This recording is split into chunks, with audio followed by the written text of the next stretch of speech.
Medicine Hat, Alberta, a quiet town in Canada where people left the doors unlocked and neighbors still waved to one another from the driveways.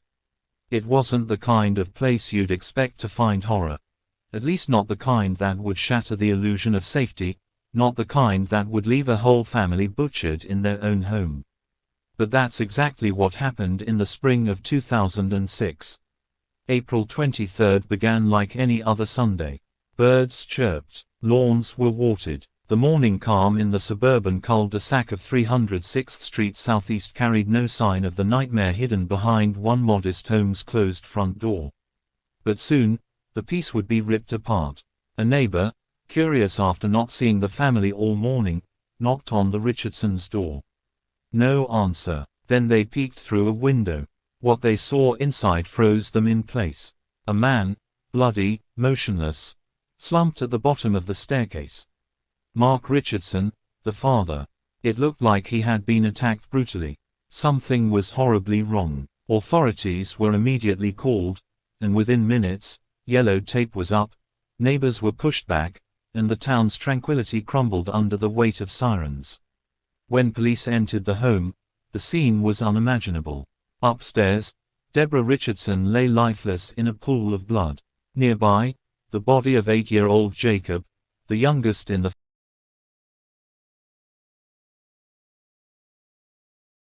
Like a robbery, there was no forced entry, no valuables missing. This was something else, something colder, more personal. But there was something even more unsettling.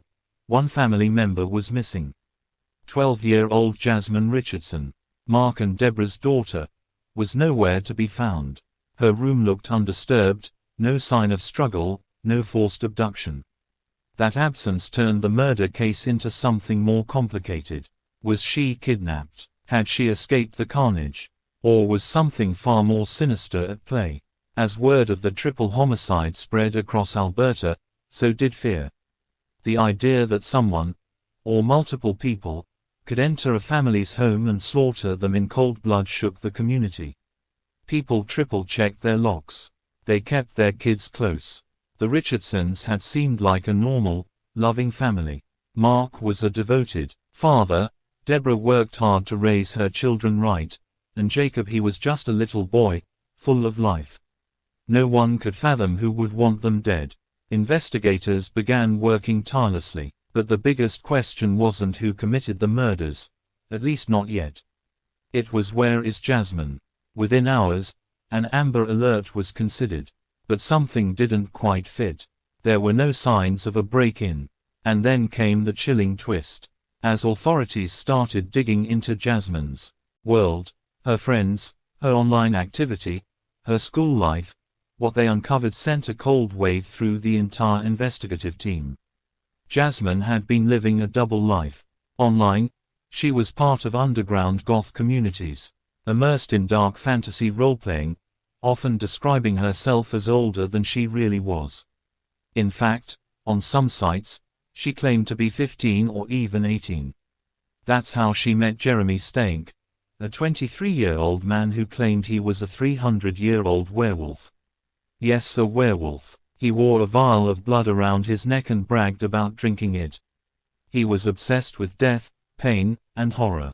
And he was dating Jasmine, a 12-year-old girl. Her parents, as any sane parents would, were horrified when they found out. They forbade the relationship. They grounded her. They tried to save the daughter from a man they saw as predatory and dangerous. But it was already too late. Behind their backs, Jasmine and Jeremy's connection only deepened. They communicated online in disturbing messages filled with violent fantasies and coded threats. To them, the world didn't understand their love. And Mark and Deborah, in particular, were the enemy. One of the messages investigators recovered read, "Greater than I have this plan. It begins with me killing them and ends with me living with you." Jeremy. As the truth began to surface, a horrifying possibility emerged. What if Jasmine wasn't kidnapped at all? What if she helped plan it? And then, the call came in. A tip from a town 130 kilometers away. Leader, Saskatchewan. A couple matching Jeremy and Jasmine's descriptions had been spotted at a truck stop, laughing, kissing, behaving like lovers on the run. Not a pair in mourning. Not victims. Fugitives. Police quickly moved in. They were found in a pickup truck parked behind the establishment. Inside, they were hiding under blankets, whispering sweet nothings. And just like that, the final piece of the grotesque puzzle began to fall into place. 12-year-old Jasmine Richardson wasn't missing. She was accomplice to the murders of her own family. Let that settle in. A child, a daughter, an older sister. She had conspired with her much older boyfriend to wipe out her entire bloodline. And now the dark truth was spreading like wildfire. In schoolyards, in newsrooms, in courtrooms. Canada had never seen anything like this. The public was outraged, terrified, and stunned by the coldness of it all. How did a child, not even a teenager, turn into a killer? Twice her age, and into a plot soaked in blood. This is the Untold Trace, and I am your host. If you're new here, make sure you like, comment, and subscribe for more real-life horror stories that leave no stone unturned. Stay with us as we peel back the layers of one of the most disturbing crimes in Canadian history, a crime born not of impulse, but of obsession, fantasy, and betrayal. Because what happened in that house was not random. It was planned. As officers pulled Jasmine Richardson and Jeremy Stank from the pickup truck in the small town of Leader, Saskatchewan, the atmosphere was tense, eerie. This wasn't a scene of frightened fugitives surrendering to justice. No fear, no regret, just calm, cold. Jasmine, barely over 4 feet tall, stepped out with the kind of detachment you'd expect from someone running away from a broken curfew, not someone accused of conspiring to murder her family in cold blood. Jeremy, in his mid-20s, clad in black and draped in chains, with eyeliner smudged under his eyes, acted more like a character from a low-budget horror film than a real man accused of mass murder. As police handcuffed him, he reportedly laughed and muttered one sentence. "Greater than you won't separate us. Our love is eternal." It would be easy to dismiss Jeremy as a delusional goth romantic, a man lost in fantasy. But the reality was far more sinister. In the coming weeks, investigators would uncover a trail of online messages, diary entries, and conversations that painted a haunting picture. These murders weren't the result of a moment of madness. They were premeditated, coordinated, and disturbingly romanticized. Back in Medicine Hat, the town was still reeling. News of Jasmine's arrest hadn't just shocked the community. It had shattered something.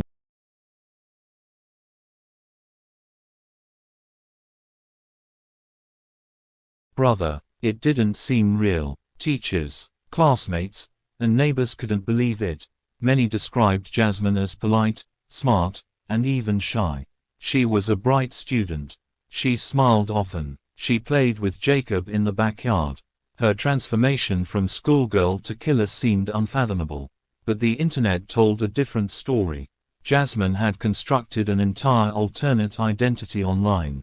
She frequented a site called vampirefreaks.com, where she went by the username Runawaydevil. There, she shared morbid poetry, photos of herself in gothic makeup, and thoughts that revealed a dark and rebellious side hidden beneath her innocent appearance. Her profile stated she was 15. In reality, she had just turned 12. It was on that very site where she met Jeremy Stank, a man obsessed with vampirism, pain, and violent revenge. Jeremy wasn't just some troubled loner.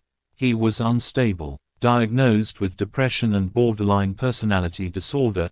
He had a history of self-harm and delusions, claiming he was a 300-year-old werewolf who needed to consume blood to survive.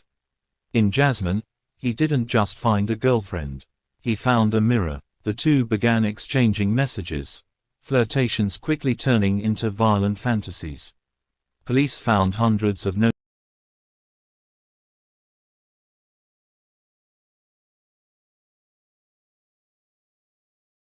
Anyone who stood in the way of their love. In one chilling message, Jeremy wrote, Greater than payment. My lovers' rents are totally unfair. They say they really care. They don't know what is going on. They just assume her parents are totally unfair. They say they really care. They don't know what's going on. They just assume. Their throats I want to slit. But the most haunting evidence came from Jasmine herself. In her diary, she wrote about a future with Jeremy, running away, getting married, and living happily ever after. But those dreams were always laced with death. In one entry, she wrote, "Greater than I have this plan. It begins with me killing them and ends with me living with you." By April 2006, the plan was in motion. On the night of April 22, Jeremy slipped into the Richardson home through the basement window. Jasmine distracted her little brother upstairs. Jeremy encountered Mark Richardson first. A violent struggle broke out in the basement, but Jeremy, armed with a knife, stabbed Mark repeatedly before finishing him off at the foot of the stairs. Deborah, hearing the chaos, rushed downstairs and was met with the same brutal fate. Upstairs, Jasmine turned her attention to her younger brother, 8-year-old Jacob. What happened next was unspeakable. According to court testimony, Jacob pleaded for his life. He begged, "I'm too young to die."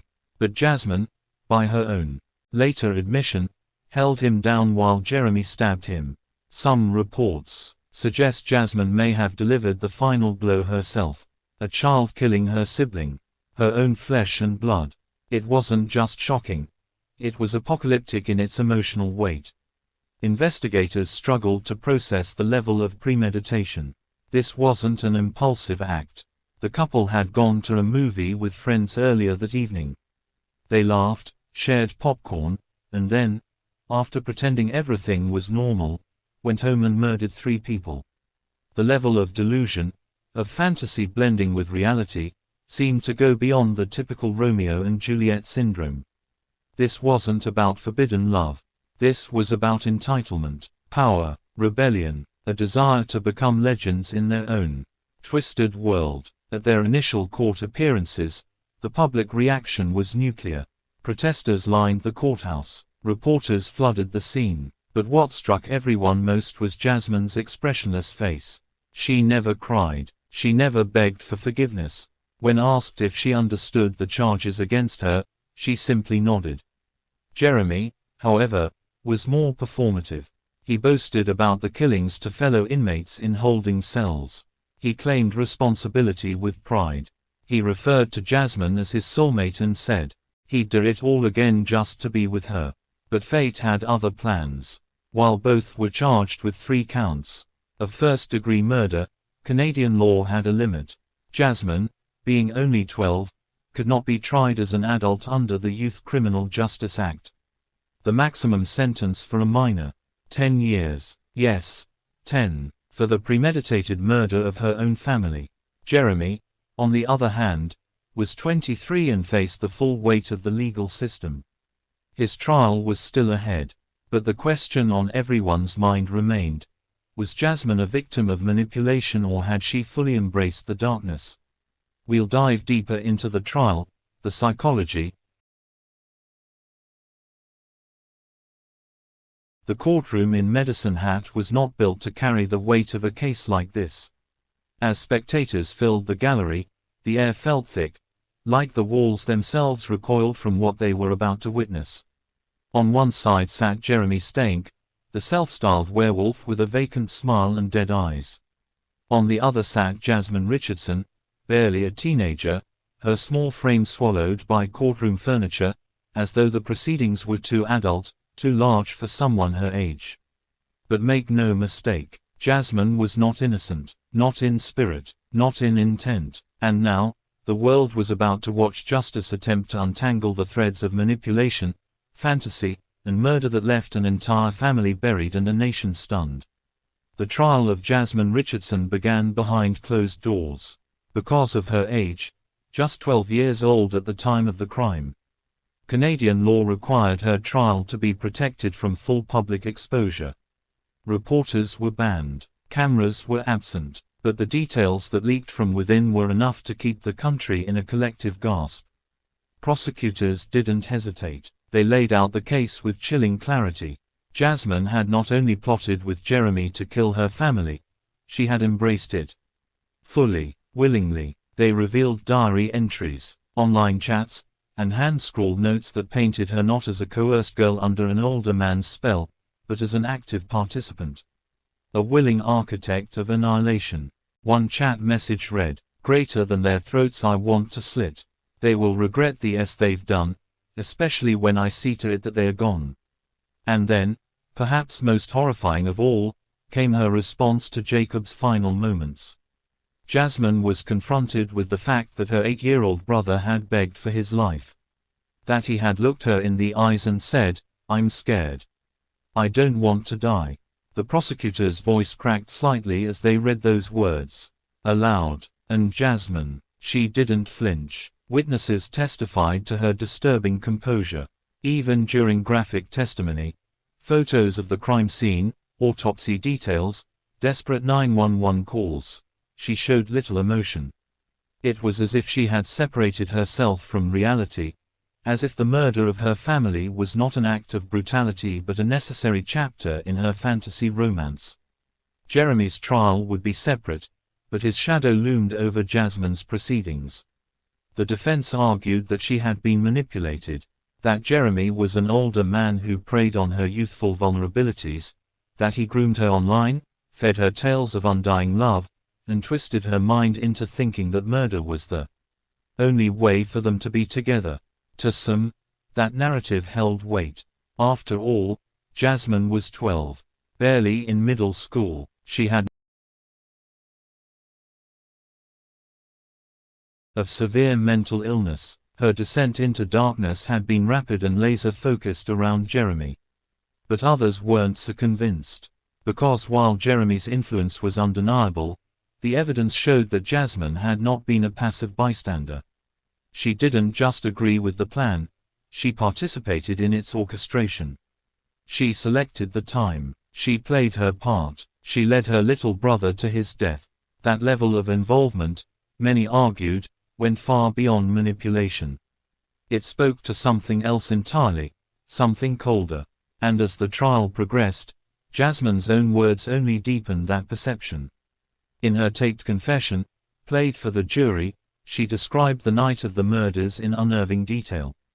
Her tone, calm, almost clinical. "Greater than I loved my parents," she said. "But they wouldn't let me be with Jeremy. They thought he was bad for me. So, we figured if they were gone, we could be together." As if wiping out her entire family was just a speed bump in her teen romance. When asked about Jacob, she paused for a moment, then said, "Greater than it had to be done. He would have been put in foster care. Not he was my little brother. Not I regret it, just it had to be done." The public, already horrified, now turned furious.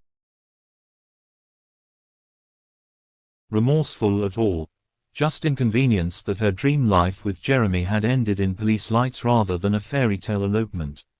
After weeks of testimony, the verdict came in, guilty on all 3 counts of first-degree murder. But here's where the case became even more controversial. Under the Youth Criminal Justice Act, Jasmine couldn't be sentenced like an adult. The maximum sentence, no matter how heinous the crime, was 10 years. 10 years, for helping to slaughter her parents and brother in cold blood.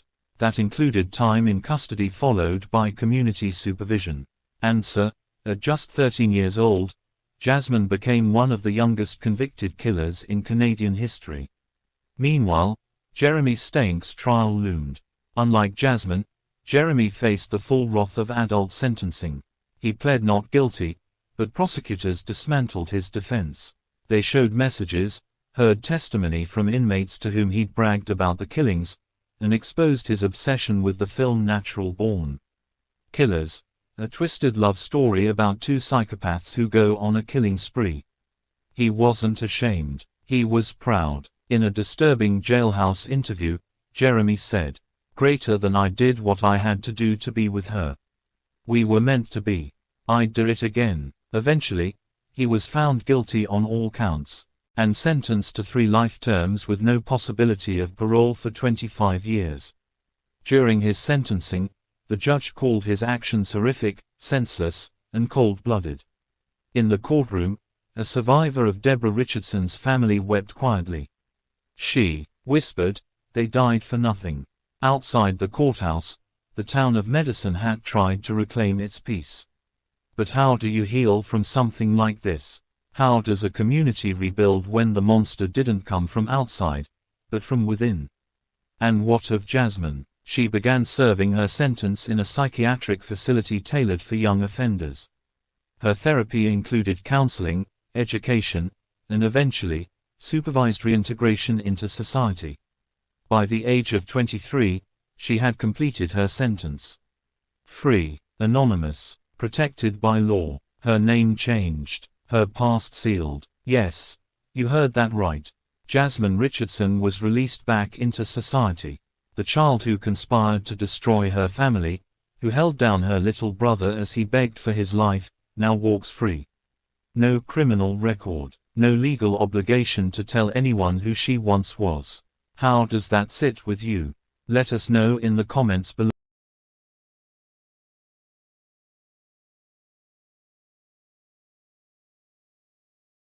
Because sometimes, the most dangerous darkness doesn't come from strangers, it comes from those sleeping just down the hall.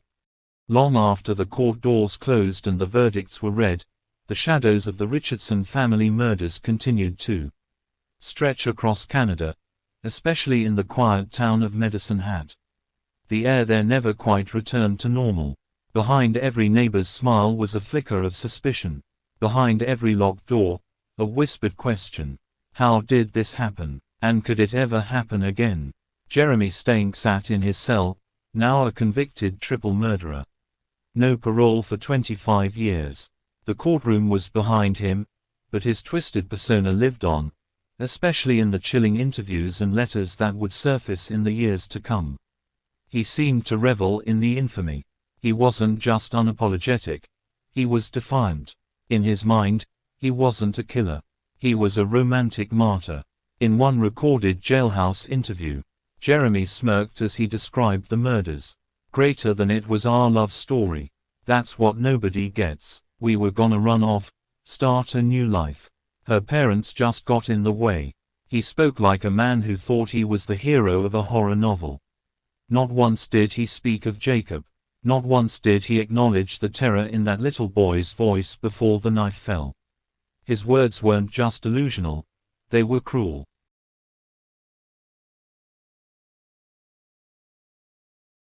Yes, while in custody, after the murders, he proposed. And Jasmine, she said yes. Their twisted love story, it seemed, wasn't over. At least not in their eyes. But thankfully, the justice system said otherwise. The marriage was blocked. The public was outraged. Politicians and legal experts debated how such a request could even be entertained. This case was no longer just about crime. It had become a cultural wound, raising questions no one wanted to answer. What do we do with children who kill? Can someone so young truly understand the gravity of their actions?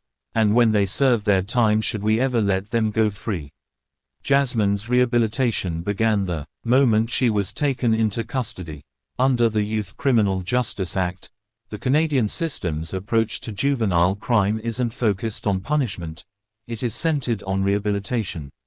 The theory is simple: young minds can change. Children can grow. The system believes that a child who kills isn't the same person at 22 that they were at 12. And so Jasmine was placed in a psychiatric facility. She received education, therapy, behavioral evaluations. Reports from professionals over the years described her as intelligent, insightful, and eventually, remorseful. Some said she cried often in therapy sessions. That she took responsibility. That she expressed deep guilt for what she had done. But others weren't convinced, because remorse in private doesn't erase the past. And the public wanted accountability. Real, visible remorse. Not just legal rehabilitation, but a moral reckoning. And here's the part that still keeps people awake at night. Jasmine Richardson completed her sentence in 2016. She walked free at the age of 23 with a new identity, a sealed record, and the legal right to anonymity. No criminal history would follow her. No notification to employers. No requirement to ever tell anyone who she really was. For the rest of her life, she would simply be another face in the crowd. To the law, her debt was paid. But to the public, justice felt undone. Imagine that. You meet someone at work. She's quiet, polite, kind. She says she grew up in the prairie provinces, moved around a bit. Seems nice. A little mysterious maybe. But aren't we all?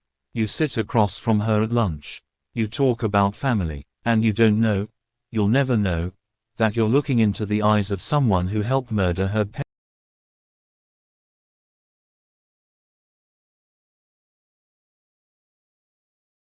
That reality divided Canadians. Some applauded the justice system for holding true to its philosophy: rehabilitate, don't ruin lives. Others demanded legal reform, arguing that crimes of this scale, even when committed by minors, should carry lifelong consequences. Across newsrooms and dinner tables, the debate raged on. Should Jasmine's record remain sealed? Should the public have the right to know? Or was she truly reformed? Psychologists who worked with her testified that she had matured, grown, and rejected her past actions. She had dreams now, a desire for a normal life, possibly children, a future, and according to the system, she had earned it. But let's not forget who didn't get a future. Mark Richardson, Deborah Richardson, Jacob Richardson, just 8 years old. No high school graduation, no first kiss, no family dinners, no life. 3 people buried because a child decided they were in the way. The final emotional dagger came during Jeremy's 2012 appeal attempt. He tried to argue that he had been unfairly portrayed.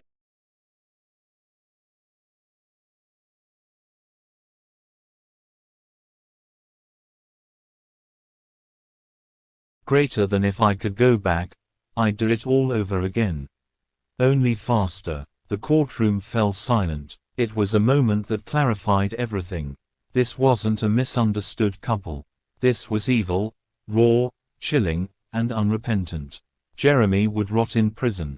But Jasmine had chosen to step out of the darkness. Whether she truly left it behind, no one will ever really know. Today, she walks among us.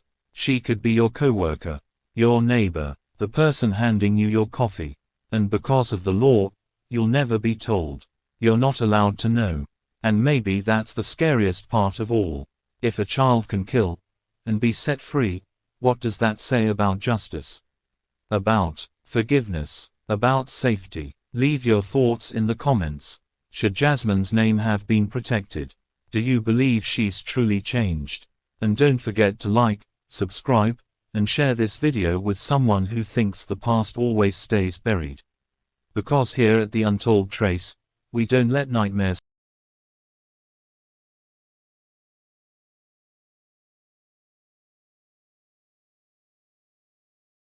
quiet dot on the Canadian map where neighbors waved at each other, kids played freely in cul-de-sacs, and crimes were measured in shoplifting and speeding tickets. But after April 2006, that name would be etched into history. Not for its charm, not for its scenery, but for housing one of the most disturbing family murders the country had ever seen. Even after the trials ended and the news cameras moved on, the town itself never quite recovered. The Richardson home on 6th Street Southeast sat abandoned for years. Its walls, once lined with family portraits and children's drawings, had soaked up blood, grief, and horror. It was a house no one wanted, a structure with a heartbeat, pulsing with memory. Eventually, the city demolished it, razed it to the ground like a haunted relic they wanted to forget. But tearing down the house didn't erase the story. Because the ghosts weren't just in the bricks, they were in the minds of everyone who lived there. Schools became a little stricter. Parents became a little more cautious. People talked about the case in hushed tones, like mentioning Jasmine's name might bring back the darkness. But no one forgot. How could they? This wasn't a monster from outside. It was a 12-year-old girl, a local child, someone who had sat in their classrooms, laughed in their cafeterias, and then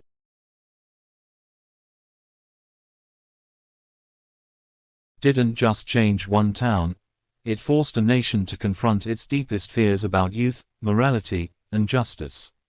Can a child be evil? It's a question no one wants to ask, because the answer requires us to break the illusions we hold about childhood innocence. But this case forced that conversation, and it sparked others too, about digital culture, online grooming, mental health, and the limits of juvenile justice. In the wake of the crime, debates flared across Canada. Some called for harsher sentences for youth charged with violent crimes. Others defended the current system, insisting that children, no matter how horrendous their actions, are still developing minds, capable of change. The Richardson case became a lightning rod. Law professors debated it in classrooms. Politicians referenced it in speeches. Citizens wrote letters to Parliament demanding reform. But there was no easy answer. Because Jasmine Richardson didn't fit the mold of a psychopath. She wasn't born in violence. She wasn't abused. She wasn't struggling to survive. She came from a stable, middle-class home with parents who loved her. They weren't perfect, no one is, but they had rules, boundaries, and expectations.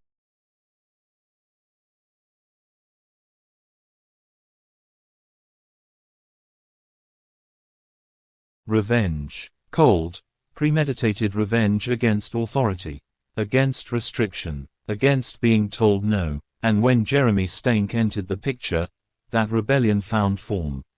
Direction. Teeth. The internet became their tool. In online chat rooms and forums, their fantasies grew. They weren't just misunderstood teenagers.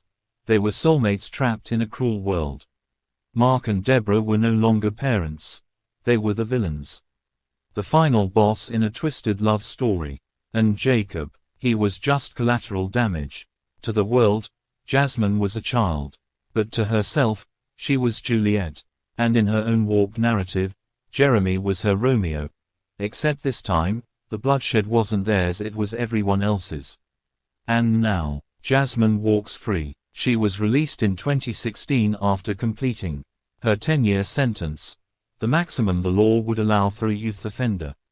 Her identity is sealed, her record scrubbed. She's believed to be living somewhere in Canada, possibly under a new name, with the full protection of the justice system. Jeremy, meanwhile, is still behind bars. His request to marry Jasmine was denied. He's now known by a different name, Jeremy Roy, and continues to serve his life sentence. He will be eligible for parole in 2031, though few believe he'll ever be granted freedom. But the wounds they created, those will never be sealed. Mark and Deborah's family members still mourn. They're the ones who sit in silence every April, remembering the phone call, the headlines, the trial, the unbearable realization that their niece, their cousin, the granddaughter, was the orchestrator of her own family's execution.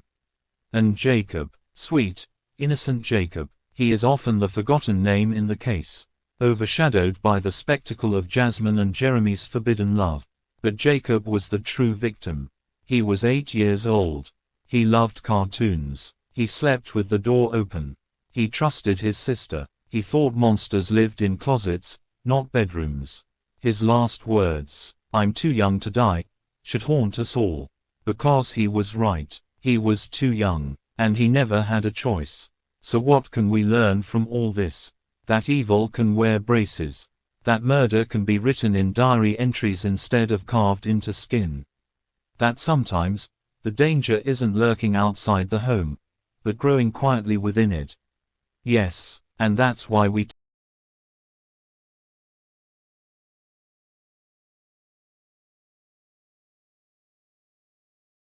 mean paranoia. Boundaries don't always guarantee safety.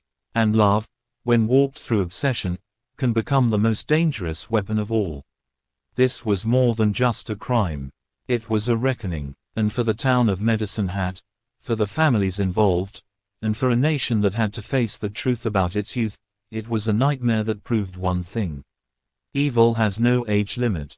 And sometimes, it smiles at you across the dinner table. This has been the Untold Trace, and I'm your host. If this story moved you, disturbed you, or made you think twice about the innocence we assign to age, hit like, leave a comment, and subscribe to the channel. Your support helps us continue to shine a light on the darkest corners of real life, because these are the stories that demand to be remembered. Check out our other videos for more chilling tales of love gone wrong, families torn apart, and crimes that defy explanation. And remember, some nightmares don't live under your bed. Sometimes